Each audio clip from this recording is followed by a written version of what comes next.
Hello in Malta, we're going to discuss Majolica. Majolica, Mallorca. People think of Mallorca and Spanish pottery. It's quite hard generally to differentiate between Spanish and Italian Majolica. It is easy to determine French finance, which is their word for Majolica, which you get in Brittany, and you can pretty easily spot Delftware, which is tin glaze in Holland. It's pretty easy to spot English Majolica because Minton's had it and Bermontoft's had it, and they would use machines, so it's exactly right. They weren't using the primitive, spontaneous way of making it, though George Jones in England did make terrines where the glaze was splashed on. So we get back to Sicily, Majolica.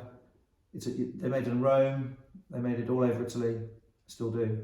And because we're in Malta, these have come from the centre of Sicily, and these were made to be used. These were made to be used. They were not touristic items. Tourists are not going to the factories in the centre of Sicily and saying, "Please, can I have a reproduction animal fat burner?" They're going and they're buying wall plates, toaster racks, butter dishes, and wine carafes. They're not buying these, though there are fakes around because they are in the marketplace and they're very expensive. These are really very expensive. These are 250 to 300 euros each. It's a hell of a price. Same for this pot. This is a Majolica vase from Sicily, not an albarello because it's too bulbous, and it's quite a late shape. It's quite bulbous, but it again isn't Majolica with these colours you get from Sicily, and that would be about 1930 in my view. Very, very easy to fake because they're not. The way they're made now is the same as the way they were made 200 years ago. They're potted on a wheel, and they have elements of handmade sections stuck on. So here, the handles are stuck on. The top is pinched in by hand, and to create this effect where there is no glaze on the underlying clay. Nowadays, or recently, what the potters do, the fakers do, is they put wax on the clay. So the glaze doesn't stick to the clay, so when it's fired, you get these patches. So if you rely on these patches, you're in trouble. Crazing, you can make things with crazing. The Japanese and Chinese make pots with crazing, and the skill for them is to make the whole thing evenly crazed. Very difficult. So these two here are crazed in a convincing way. They're crazed where the heat was, and I think that's a genuine crazing from usage. That's my feeling.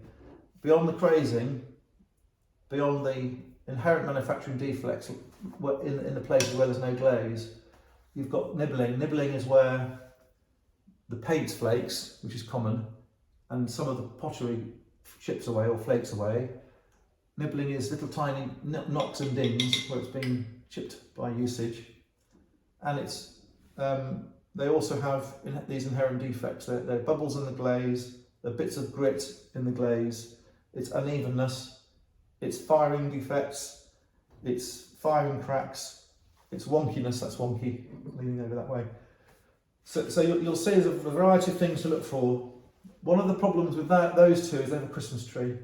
I don't know whether in Sicily they had a device that looks like a Christmas tree, but if that is a Christmas tree, it's an American invention. It would be about 100. It would limit them to being about 100 years old. So I'm concerned about those. It's possible it is a decorative tree, not a Christmas tree. In which case, I think they probably are between 1820 and 1850. That's my view. The same as that one there. I think that one is definitely the oldest. They're very heavy and they're very crudely made. I mean, I've been a dealer all my life, and these were not things that we saw in England at all. At all. You get them in very specialist sales once in a blue moon. But I mean, where I'm from, in the middle of England, we never saw them. And when I first saw these, I didn't know what they were. The lamps, the oil lamps, and cigars, obviously. But it's not for olive oil, it's for animal fat, rendered animal fat. It can be any animal, or fish, or beef, or duck, or goose, or pig. Because the animal fat was not as valuable as the olive oil. The olive oil they would sell. They would take the fat, they would heat the fat, they would put the fat in the little top, they would take a shaving of wood or a couple of straws or a piece of knotted cloth, they would put the wick in the hot oil and they would light it.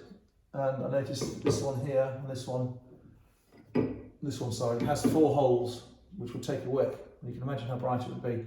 I actually did try it, not on one of these. I did actually try burning olive oil, and you can regulate the flame by how far the wick is in liquid, and you can regulate the flame by how hot the liquid is. And they are extremely effective, and the flame is a continuous flame. There's no flickering, but they make a lot of smoke.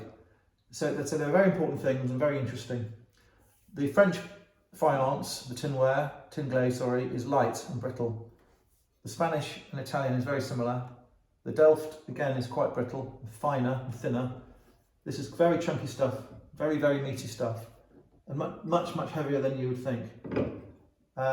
These are selling in Malta at the moment for 250 to 300 euros a time, and there are quite a lot of them here, and very few auctions have none, quite remarkably. But they're not Maltese, they're Sicilian. But many have found their way to Malta. They're in this sort of Sicilian colourway, and you get albarellos from Sicily, you get vases, all sorts of different things. There's a whole range of things. You get wall plaques and fountains and urns and all sorts of things from Sicily and obviously Rome, especially in Italy. Okay, well, hopefully I've given you some tips. It's a very difficult market, very hard to date this stuff. Very difficult to date it. Thank you very much.